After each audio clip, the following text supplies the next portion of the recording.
साल 2025 के दौरान स्टाफ सिलेक्शन कमीशन की योजनाओं में हर बार नए विवाद उभरते जा रहे हैं।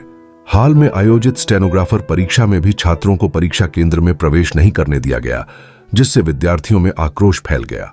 यह स्थिति न केवल छात्रों की उम्मीदों पर पानी फेरती है, बल्कि आयोग की कार्य प्रणाली पर भी सवाल उठाती है। अब अगली चुनौती अनुवादक चयन परीक्षा की है। इस परीक्षा में बैठने वाले छात्रों के लिए केंद्र देखने का विकल्प खोला गया था, परंतु कई उम्मीदवारों के परीक्षा केंद्र की जानकारी ही नहीं मिल रही है। यह तकनीकी समस्या छात्रों के लिए विशेष रूप से परेशान करने वाली है, क्योंकि समय पर सही जानकारी न मिलने से उनकी तैयारी और आत्मविश्वास पर नकारात्मक असर पड़ रहा है। स्टाफ सिलेक्शन कमीशन के हेल्पलाइन नंबर पर संपर्क करने पर कोई जवाब नहीं मिल रहा और ईमेल संबंधी समस्याएं भी बढ़ती जा रही हैं। एक अभ्यर्थी ने जब सीधे मुख्यालय जाने की कोशिश की तो उसे यह कहकर वापस भेजा गया कि उसे क्षेत्रीय कार्यालय जाना चाहिए। क्षेत्रीय कार्यालय ने मुख्यालय जाने की सलाह दी। यह अजीब स्थिति आयोग के संगठन की कमजोरी को दर्शाती है। हालात ये हैं कि यदि परीक्षा नहीं लेनी है तो सीधे मना कर दें, लेकिन छात्रों को उम्मीदें बांधकर निराश करना सही नहीं। इस उठापटक के बीच हमें हमेशा धारणा बनाकर नहीं चलना चाहिए। आयोग को चाहिए कि वह छात्रों की समस्याओं का स्थायी समाधान करे, ताकि इस तरह की विडंबनाओं से बचा जा सके। अमित जी का विचार सुनते हैं। नमस्कार दोस्तों और साक्षात दंडवत प्रणाम। तो चलिए शुरू करते हैं खबरें जो अभी ट्रेंड में है सुबह और शाम। दोस्तों फिलहाल एग्जाम्स का गजब हाल है, या कहें हाल बेहाल है, क्योंकि एसएससी ने एग्जाम्स कराने का ठेका दे दिया है इडीक्विटी को, जिसका सुर है ना ताल है। कंप्लेन करो तो वो बजा रहा गाल है।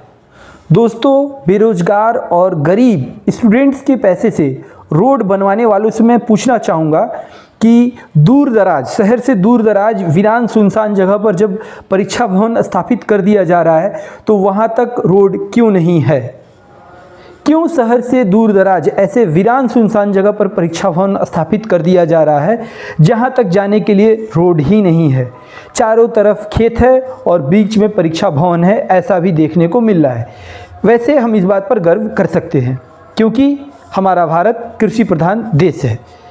इससे याद आ रही है ट्रंप चचा की, जिन्होंने अभी 25% से 50% भारत पर टैक्स लगा दिया है। इडीक्विटी वालों ने 50% बोली कम लगाई, तो एसएससी ने देश हित में टीसीएस से ठेका छीनकर इडीक्विटी को दे दिया। एक तरफ विश्वगुरु भारत हजार करोड़ ऐसे ही अपने आसपास के देशों को बांट देता है, तो फिर विश्वगुरु भारत क्यों नहीं एसएससी को भी 200 करोड़ दे देता और एसएससी उससे इडीक्विटी को ठेका ना देकर टीसीएस को दे देती। सारा लफड़ा ही ख़त्म हो जाता है। एसएससी की तैयारी करवाने वाले गुरु और एसएससी की तैयारी करने वाले शिष्य शांति से अपने घर पर तैयारी करा रहे होते। विश्व शांति के पथ पर चलकर परीक्षा केंद्र भी विद्यार्थी चले जाते, लेकिन रास्ता तो बना ही नहीं है। परीक्षा होगा, प्रश्न गलत होगा, अभ्यर्थी पैसे देंगे तब ना खेतों से गुजरकर परीक्षा केंद्र के पास जाने का रास्ता बनेगा। रास्ता बन भी जाए तो क्या ही हो जाएगा, कहीं तबेले में तो कहीं डीजे वाले के बगल में परीक्षा आयोजित की जा रही है। परीक्षा केंद्र में एसी नहीं है, कोई बात नहीं, तबेले की सुगंध और डीजे की मंत्रमुग्ध कर देने वाले माहौल में परीक्षा हो रहा है। कहीं एडमिट बदल जा रहा है तो कहीं बच्चों के परीक्षा देने के लिए केंद्र में घुसने ही नहीं दिया जा रहा है। कहीं तो टेक्निकल ग्लिच बोलकर परीक्षा ही नहीं होने दिया जा रहा है। कल स्टेनो का एग्ज़ाम था और कई बच्चों के साथ नाइंसाफ़ी हो चुकी है। उन्हें कभी इधर ठेला गया तो कभी उधर ठेला गया, ऐसे करके समय उनका बर्बाद हो गया। बोला गया कि 1 घंटा के बाद एंट्री होगी, जैसे तैसे इधर उधर करके उन्हें घुमाते रहा गया और परीक्षा केंद्र में ढुकने नहीं दिया गया। बाद में पता चल रहा है कि एग्ज़ाम सेंटर में 100 लोगों का ही स्थान है, तो कहाँ से 200 लोगों को इंटर कराया जाएगा? अतः तरह तरह के कुचक्र रचे जा रहे हैं कि बच्चा परीक्षा केंद्र में प्रवेश कर ही ना पाए, और प्रवेश करेगा भी तब ना जब वहाँ वो पहुँचेगा। कुछ दिल्ली वासियों को 500 किलोमीटर दूर जयपुर में परीक्षा केंद्र दिया गया और सिलेक्शन पोस्ट में तो गजब ही हो गया। जिन परीक्षार्थियों ने अपना परीक्षा केंद्र कोलकाता चुना था, उन्हें परीक्षा देने के लिए अंडमान निकोबार द्वीप में परीक्षा केंद्र स्थापित किया गया। सवाल है कि गरीब परीक्षार्थी वहाँ पर कैसे पहुँचे। क्या वो जल मार्ग में तैर कर जाएगा, क्योंकि उनके पास जहाज मार्ग से जाने के लिए तो पैसा है ही नहीं। बात जब कोलकाता के परीक्षा केंद्रों की हुई है तो बात दूर तक जाएगी। यहाँ भी रांची, धनबाद, मालदा, दुर्गापुर, कल्याणी, वरदानी और सूरी में परीक्षा केंद्र घोषित किया गया। सूरी से हमें शेरशाह सूरी की याद आ गई, जिन्होंने भारत में मशहूर जेटी रोड जिंदाबाद बनवाया था।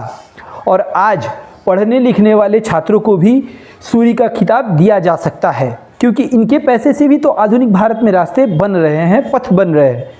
वैसे मैं आपकी जानकारी के लिए बता दूं, कल ही कर्तव्य पथ पर कर्तव्य भवन भी बनकर उसका उद्घाटन हो गया है, जो अब तक का सबसे आधुनिक सुविधाओं से लैस है, जिसे सरकारी कामकाज के लिए बनाया गया है। परीक्षा भवन में भले ही पानी की सुविधा ना हो, वॉशरूम की सुविधा ना हो, पंखा खराब हो, माउस खराब हो, कीबोर्ड खराब हो, कंप्यूटर खराब हो, बायोमेट्रिक भी ठीक से ना हो, परंतु आप कर्तव्य भवन पर गर्व कर सकते हैं, क्योंकि अगर आप नौकरी करके कर्तव्य भवन में पोस्टिंग पा जाते हैं तो वहाँ पर आपको सारी आधुनिक सुविधाएं मिलेगी।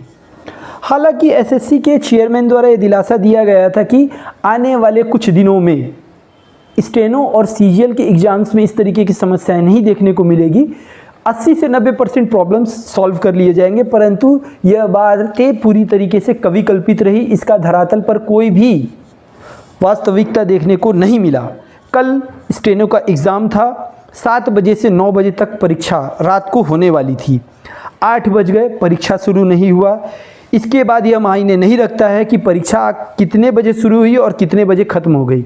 मान लेते हैं परीक्षा 10 साढ़े 10 बजे ख़त्म हो गई होगी, परंतु इस बात को नहीं नकारा जा सकता है कि पूरी शिक्षा और परीक्षा व्यवस्था का 12 बज गया है।